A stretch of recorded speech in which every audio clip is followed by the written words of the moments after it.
तो दोस्तों और दोस्तनियों, मैं कल देख के आया टाइगर 3। और इस फिल्म के बारे में मैं सोचता रहा कि मैं इसके बारे में क्या बोलूं क्या नहीं बोलूं।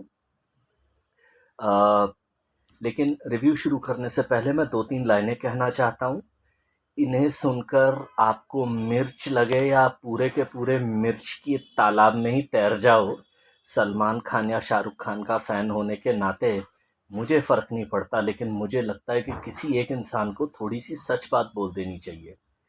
ये हमारे बॉलीवुड की बेशर्मी और ढिठाई का इतना बड़ा सबूत है कि ये उल्टे लटक जाएंगे, मर जाएंगे, लेकिन आईएसआई को एक बहुत महान ऑर्गेनाइजेशन दिखाने से ये बाज नहीं आएंगे।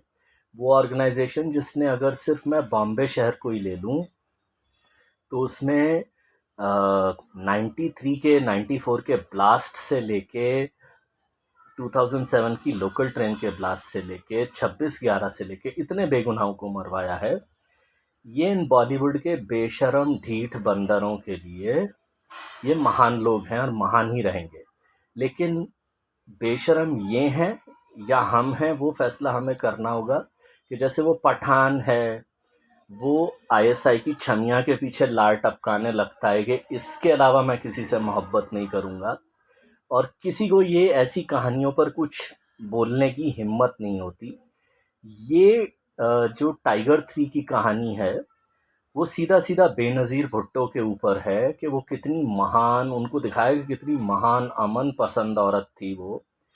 और हमारे देश में जगह जगह पर एक मजबूर नागरिक घूमता है जो है कश्मीरी पंडित, जो 40-45 साल से अपनी ज़मीनों से निकाल दिए गए, बहुत बेदर्दी, बेरहमी और जुल्मों के बाद। उनको आप कभी पूछ लीजिएगा कि बेनज़ीर भुट्टो के बारे में, वो कितनी अमन का कबूतर थी, इसके बारे में वो क्या सोचते हैं। यू नो हमारे देश में इस पर काफ़ी बहस होती है कि जब कश्मीरी पंडितों पे वो जुल्म हुआ, तो ताकत किसके हाथ में थी, इस पार्टी के हाथ में थी या उस पार्टी के हाथ में थी, है ना। लेकिन इस पर ध्यान कभी नहीं दिया गया कि उस तरफ कौन बैठा था जिसने बटन दबाए थे, है ना। तो वो जो अमन का कबूतर दिखाया गया ना इस फिल्म में, उसका सबसे बड़ा जो एग्जाम्पल इंडिया में कि इस अमन के कबूतर ने हमारे लिए क्या कमाल किया था, वो है कश्मीरी पंडित। लेकिन है क्या कि ये जो बॉलीवुड के बेशरम ढीठ लोग हैं, इनकी पता नहीं जनरल नॉलेज ज़ीरो है या बेशर्मी ज़्यादा महान है कि ऐसे ही लोगों को महान दिखाए बिना मानेंगे नहीं। ये मेरी ओपनिंग स्टेटमेंट है इस फिल्म के बारे में। लेकिन चलो कहानी पे आता हूँ। देखा जाए तो अगर अगर इसको फिर रिव्यू सिर्फ कहानी के लेवल पर, टाइगर 3 की जो कहानी है, वो जो एक फिक्शनल कहानी है कि रावण महान था, राम नालायक था, ये कुछ उस टाइप की कहानी है। लेकिन चलो अगर कहानी के ही लेवल पर देख लिया जाए इस फिल्म को, तो इसकी कहानी जो है ना, वो पठान और अभी ये जो एक दो वायरस स्पाई यूनिवर्स की जो, या दूसरी जो फिल्में मैंने देखी, कहानी के लेवल पर ये बेटर कहानी थी। जो आतिश विलन है इमरान हाशमी का, वो पठान के विलन से कहीं ज़्यादा बेटर बनाया गया विलन है, और वो कहीं ज़्यादा बेहतर परफॉर्मेंस थी। और अभी अभी जो मैंने कहा उसके कॉन्टेक्स्ट में मुझे लगा कि इन बेगैरतों के कंपैरिजन में अगर मैं कैरेक्टर के बारे में सोचूं, आतिश रहमान ज़्यादा अपने मुल्क का सगाए बजाय के टाइगर आज़म के। पर चलो छोड़ो, वहाँ नहीं जाता मैं। कभी कभी बस वही है कि जो कह रहा था कि हमारे बॉलीवुड के स्टार्स को थोड़ी अपनी चीज़ें इंक्लूड करनी चाहिए। तो अ, ये जो है, ये कहानी के लेवल पे अच्छी है, जो विलन है वो काफ़ी अच्छा है। लेकिन कहीं ना कहीं मनीष शर्मा का डायरेक्शन इतना ढीला है कि जो एक बहुत ही ज़बरदस्त वायरस स्पाई फिल्म हो सकती थी, वो बर्बाद हो गई। और मैं सोशल मीडिया पे देख रहा हूँ कि कई लोग लिख रहे हैं, but SRK is cameo, there is nothing in the movie. भाई SRK का कैमियो क्या है मैं समझाता हूँ आपको। और स्पॉइलर जिसको लगे वो अभी छोड़ दे रिव्यू को। एक तो आजकल ये जो CGI की वजह से बनते हैं ना सीन, तो भैया पुल दिखाया है हिमालय पर्वत से भी 11 किलोमीटर ऊंचा। इतना ऊंचा पुल, मतलब ऐसे पुल अगर दुनिया में बन जाए तो ये जो डोमेस्टिक फ्लाइट जाती है ना, उसका फ्लाइट वाला बोलेगा, I am captain Amarinder Singh, we are now flying 5000 feet below that bridge where Pathaan rescued Tiger. है, और मतलब ये जो सारी आंटियां थी, हाँ चालुक वहां से उड़ा था, ऐसे करेंगी।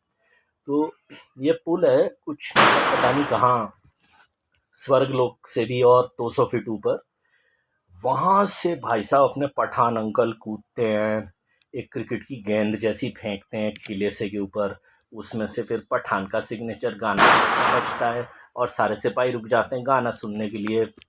वो वहाँ से गोलियां चला के कूदते हैं भैया 900 फुट से, वहाँ से वो कूद जाते हैं यहाँ, फिर ताबड़तोड़ गोलियां। फिर ये एक उस बड़े से पुल पे फिर लड़ाई चलती है। पहले से ही पठान साहब ने शायद वहाँ पे बम लगा रखे हैं आधे पुल के ऊपर, कि अब जब होगा ना, उनको पहले से ही पता चलता है कि यहाँ फंस जाएंगे। करेक्ट टाइम पे वो बम होते हैं, उसी टाइम पे पुल फट जाता है। जगह जगह तार लटक रहे हैं हवा में इन दोनों के लिए, जब इनकी मर्जी आती है पुल से बाहर कूद जाते हैं, जब तार पे लटक के जब चाहे मर्जी आए वापस कूद जाते हैं। एक जगह फिर फाइनली ये सीन खत्म होता है कि वो हेलीकॉप्टर से कूदता है सलमान खान, पुल से कूदता है, ये भाई साहब कूदते हैं अपने हेलीकॉप्टर से और हवा में फिर उसे पैराशूट का पैकेट पकड़ाते हैं। दोनों पैराशूट खोल के बातें करते हुए, और भाई तू वहाँ गया था क्या, तो वहाँ के छोले भटूरे कैसे हैं यार, वहाँ के दही बड़े बढ़िया हैं, ऐसी कुछ बातें करते हुए ये कूद जाते हैं, नीचे ज़मीन पे आ जाते हैं। जो भी एक पानी में कूद जाता है, एक कहीं और निकल लेता है। ये ऐसे महान सीन हैं। लेकिन फिर भी मैं कहता हूँ कि मैं कहानी पे वापस आता हूँ। कहानी सिंपल सी इतनी है कि एक आतिश रहमान है, आईएसआई का या आर्मी का पुराना फ्रस्ट्रेटेड एजेंट, जिसे लगता है कि जोया ने ना सिर्फ उसे धोखा दिया, लेकिन टाइगर भी रीज़न है कि जोया ने उसे क्यों धोखा दिया। ये ऐसा वो कुछ विंडिक्टिव हो जाता है और बदला लेने निकलता है। प्लॉट अच्छा है। शुरू में ही सलमान खान को शक होता है कि उसकी बीवी जिसके साथ वो इतने साल रहता रहा, वो डबल एजेंट है क्या। तो वो जो मैंने कहा ना, प्लॉट अच्छा है। और ये मैंने आपको स्पॉइलर नहीं दिया, ये सारी चीज़ें कहानी के शुरू के 10 मिनट में ख़त्म हो जाती हैं। एसआरके की कैमियो का ज़रूर मैंने स्पॉइलर दिया। फिर ये कहानी आगे बढ़ती है कि भाई वो उससे कुछ गद्दारी टाइप काम कराता है। अच्छा, गद्दारी टाइप, ये भी स्पॉइलर हो तो जाओ, मैंने बोल दिया मिर्च के तालाब में तैरो। स्पॉइलर मतलब पाकिस्तान के मिसाइल कोड अगर किसी ने चुराए, वो हिंदुस्तान के लिए काहे को गद्दार हुआ यार। हिंदुस्तान को क्या लेना देना, तुम पाकिस्तान में खीर चुराओ या मिसाइल के कोड चुराओ या पाकिस्तान के हिसाब से टमाटर या आटा चुराओ, वो ज़्यादा उनके लिए इम्पोर्टेंट चीज़ है। तो मतलब यहाँ क्या, पर एज पर द डायरेक्टर साहब, दोनों अपने अपने मुल्क पे गद्दार डिक्लेयर हो जाते हैं और दोनों ही मुल्क अपने अपने जासूसों को ढूंढ रहे हैं। फिर ये वही ट्विस्ट एंड टर्न, थोड़ा थोड़ा जो क्लाइमैक्स है वो एक है ना, वो white house down, London down, Rome down, Haridwar down, Hapur down, वो हॉलीवुड की एक सीरीज है ना। तो जो पहली वाली थी ना, शायद वाइट हाउस डाउन या वाइट हाउस अंडर सीज ऐसा कुछ, उससे इंस्पायर्ड है ये इसका क्लाइमैक्स। और वही वो जो बेनज़ीर भुट्टो को अमन का कबूतर दिखाया गया है, वो उसके आसपास है। पर चलो कहानी के लेवल पे अगर चलें, सारी बातें भूल के, कहानी का बेसिक प्लॉट अच्छा है। तो फिर वो कैसे टाइगर जो है अपने आप को बेगुनाह प्रूव करता है, और कैसे एंड में भाई बदमाश लोगों को सज़ा मिलती है, और एक बार फिर टाइगर प्रूव करते हैं कि आईएसआई वाले कितने अच्छे संत महात्मा लोग हैं, गधे तो हम हैं, वो भी है इस फिल्म में। तो लेकिन टाइगर सीरीज़ की ये सबसे कमज़ोर फिल्म है। इसके वो उसूलन बातें जो मैंने बोल दी, उनको आप हटा भी दें तो लेकिन हो सकता है दिवाली के जोश में और पिछली 4-5 सलमान खान की फ़िल्में जो इतनी कचरा आई हैं, उनसे कंपेयर करते हुए शायद सलमान खान के फैंस को ये फ़िल्म अच्छी लगे। बाकी की बातों से तो कुछ लेना है ना देना ही। और आईएसआई ठीक है यार, उसने हम पे बम फोड़ा, हम ही बेगैरत रहता है, तो ये सारी बातें तो खैर अलग हैं। लेकिन क्योंकि इतनी इतनी अ, बेकार फिल्में आई हैं उनकी, कि ये वाली जो फिल्म है उनसे कंपैरिजन में काफ़ी अच्छी लगती है। और मैं डंके की चोट पे कहता हूँ कि कहानी के लेवल पे ये जवान और पठान जैसी फिल्मों से इस फिल्म का जो कहानी का आइडिया था ना, वो बहुत अच्छा था। मनीष शर्मा ने एक अच्छी कहानी लेके उसके ऊपर गोबर फैलाया है। मेरी तरफ से कुछ इमरान हाशमी की परफॉर्मेंस की वजह से, ये जो थोड़े इंटरेस्टिंग सस्पेंस वाले ट्विस्ट एंड टर्न हैं, थोड़ा कैट एंड माउस है, जैसे क्लाइमैक्स में हमें लगता है कि इमरान हाशमी ने टाइगर को फंसा लिया और टाइगर कैसे उसमें से बाहर आता है, तो वो सारे थोड़े कुछ अच्छे पॉइंट्स हैं। मेरी तरफ से 5 में से अगर ये बेगैरती का प्लॉट ना होता तो शायद मैं ज़्यादा स्टार देता, लेकिन 5 में से 2.5 से 3 के बीच में कुछ स्टार। दिवाली पे कुछ करना धरना ना हो तो जाके देख लो इस फिल्म को।